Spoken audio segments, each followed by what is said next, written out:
Welcome back to the Colouring Zone. My name's Helena. So today we are working on a background in Clara Markova's Fairy Touch of Magic.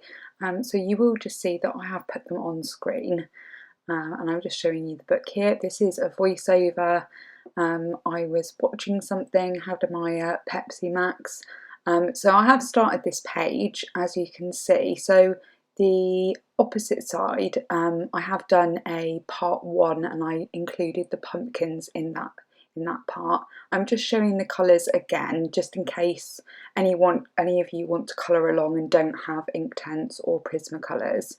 So it looks like a lot of colours, but you know, I think because it is such a large area, you know, I could use that many colours, and I think when you're working with smaller spaces, you know, of course, you know, you're more limited.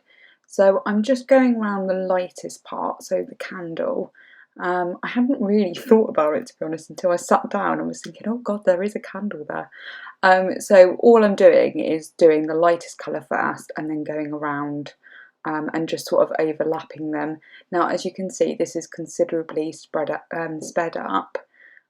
It's 25 minutes and 39 seconds, but it actually took me close to 2.5 hours, I would say, in total. So that's the actual time it took me to do this background on this side. I think the other side was quite a bit quicker, but that is because it's smaller. It's a smaller area, and obviously I was having to think about, you know, the candle light and thinking about light around it. So I'm just literally just going around, really light pressure.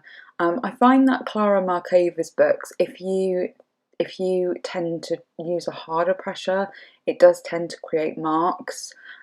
So I really wanted to make it not seamless, but I wanted to make it as smooth as possible. So I do use the Inktense pencils, and then I combined the Prismacolors over the top. So I have got another screen coming up before I start using the colours. I'll also put them in the description, and I'll also pin them on a comment below this video as well. I do apologise, it was just so difficult to try and get the right angle, so I decided to move the book. I hope it doesn't bother you too much, guys. Your feedback would be really greatly appreciated. It's just really difficult getting in all of the little areas, and obviously because it's the top of the page that I'm working on, it was just easier for me to just move the book. So I'll just zoom you in. So yeah, I mean, keeping the pencils relatively sharp, there's a lot of details on this page. So yeah, I'm just going around the different elements. So more about this series, because I don't really feel like I covered it that much in the first part where I did the pumpkins, but I'm planning to do a little mini tutorial on certain elements. So I've also filmed some of the apples, me colouring the apples, how I do that. The pumpkins has already been released, so that will be up on my channel.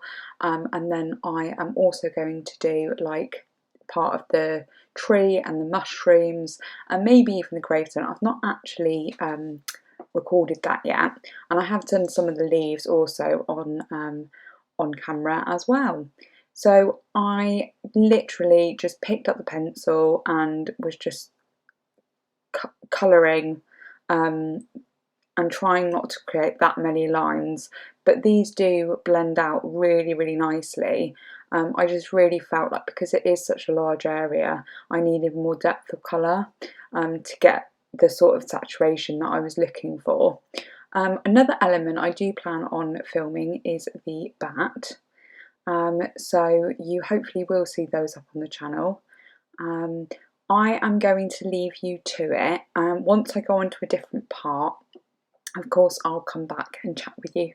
But I'm just going to play some music. I hope you guys don't mind. I am going to put some sort of like Halloween-y music. It will just be background music. But anyway, I hope you enjoy.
So I am just about to add the water, so this is definitely the fun bit in my opinion.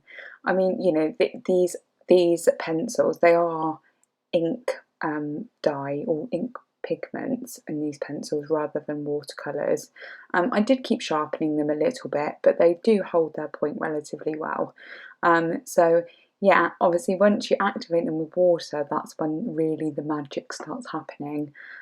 So yes, I am using a Art Space paintbrush. Unfortunately, when I tried looking for the link for them, I couldn't seem to find it on anywhere, and I'm pretty sure I got it from a subscription, an art subscription box. So I'm thinking maybe it might have been like somewhere like Upcrate that I got it, and perhaps we can't get them in the UK. It's quite unfortunate. I do use it quite a lot, so I would like to get another one. But anyway, so I'm just using water on my paintbrush very shortly, and I do have a kitchen towel next to me just to wipe off the excess. To be honest, I don't actually wipe it off that much. In smaller areas you do need to, because they can merge quite a lot, whereas because this is quite a large area, you sort of need enough pigment to be able to move around. So here I'm adding the water. And I mean, there was no speckling at all, and I was really pleased with how it came out. I mean, you don't necessarily have to use pencil over this. I just decided that I wanted to.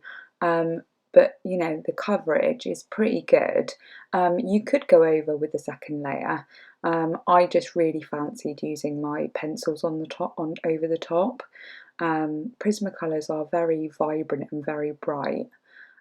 So I thought rather than, I felt like using them, but I think if I perhaps had maybe done a second layer, I could have probably got away with it and not added any pencil.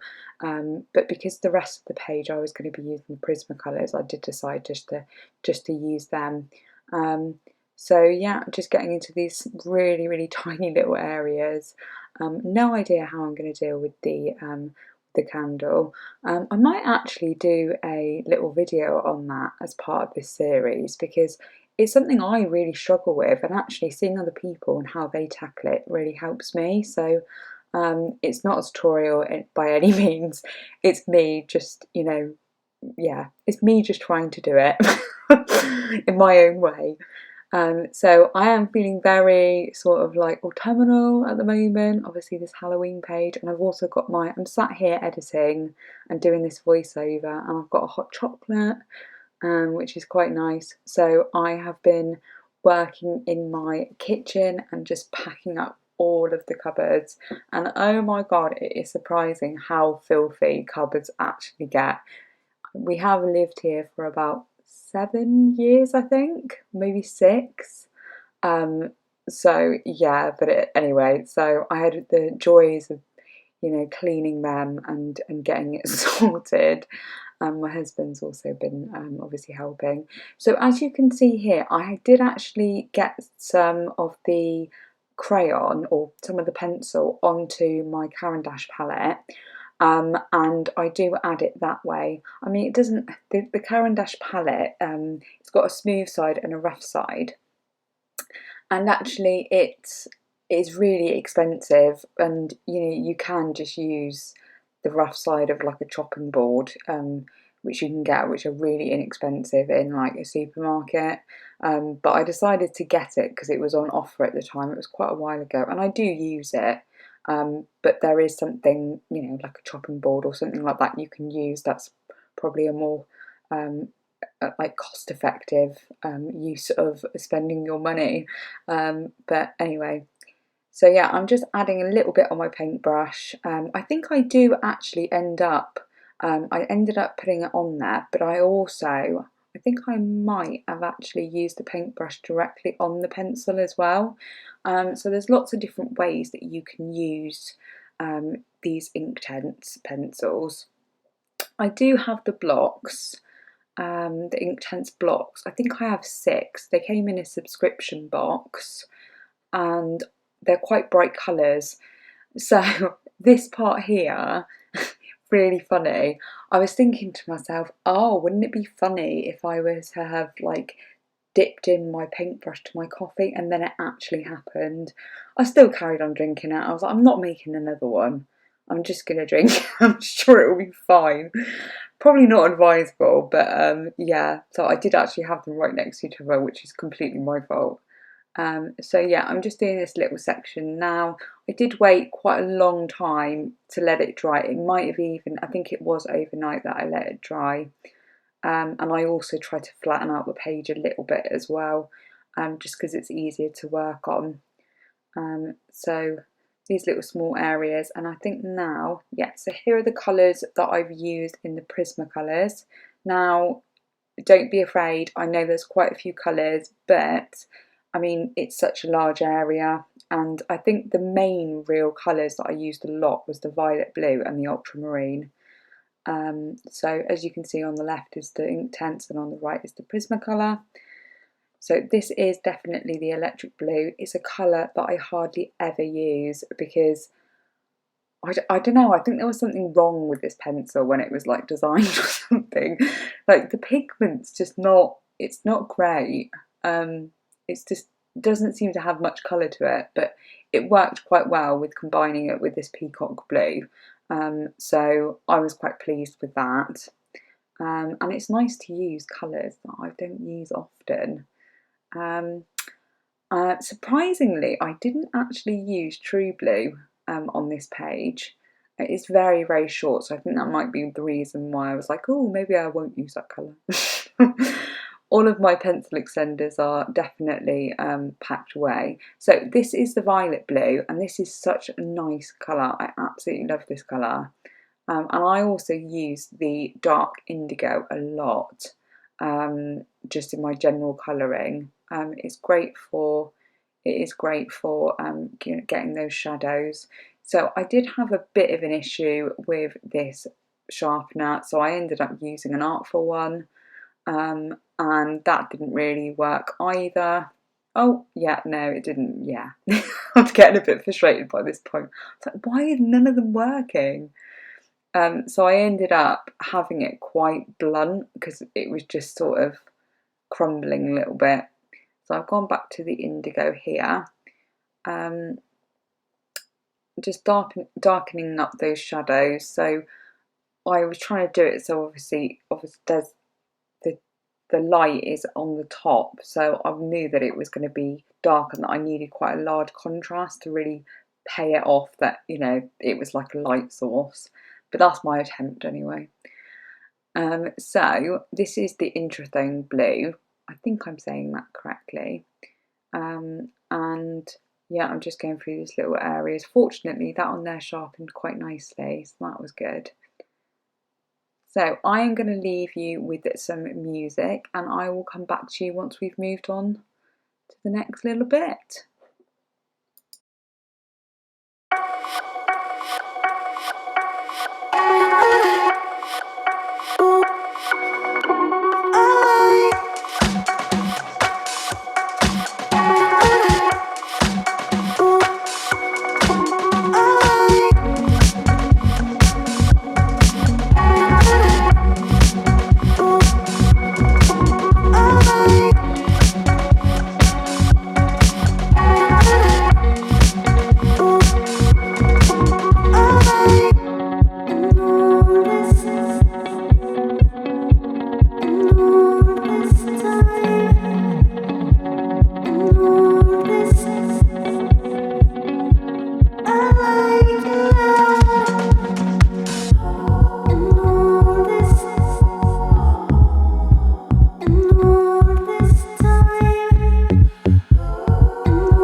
I decided to sort of flit around in a second, so I was getting a bit bored of the top section, so I moved over to these little parts around the leaves, and I really like how it's come up. You can see the wax bloom, but I think, you know, using Prismacolor, that is to be expected. Obviously in some lights you catch it better than other lighting.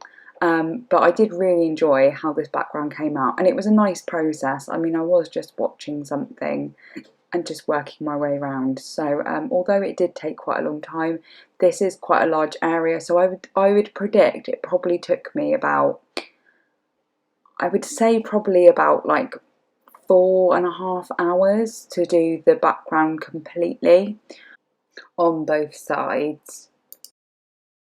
With the Inktense and the pencil, so I hope that gives you an idea. Obviously you are seeing this really sped up, and I know that when I was watching YouTube before I was a YouTuber, I used to think, like, how is it that they're so quick? And I knew it was sped up a little bit, but you know, obviously I am showing you like sort of snippets. I've tried not to take anything out of it, but sometimes it is, you know, it does take a long time. So, you know, but I hope that you can see that, you know, actually you can get some really nice results with some Inktense just on their own. So if you get anything from this video, just if you own them, like, use them, and if you don't own them, then watercolours are brilliant. Watercolour pencils or just watercolour is a brilliant base to use underneath pencils or by themselves. So I hope this video was interesting, just to show you how I use my Inktense pencils, and with obviously the pencils in this scenario, some pencils on top. So my next instalment, I believe, will be apples. I could be wrong. I think it is. And then I will also be filming the mushrooms and other parts, and I am going to tidy up. Definitely need to tidy up my videos, because I've noticed that I had every intention of putting them in playlists, but unfortunately that's sort of gone a bit awry.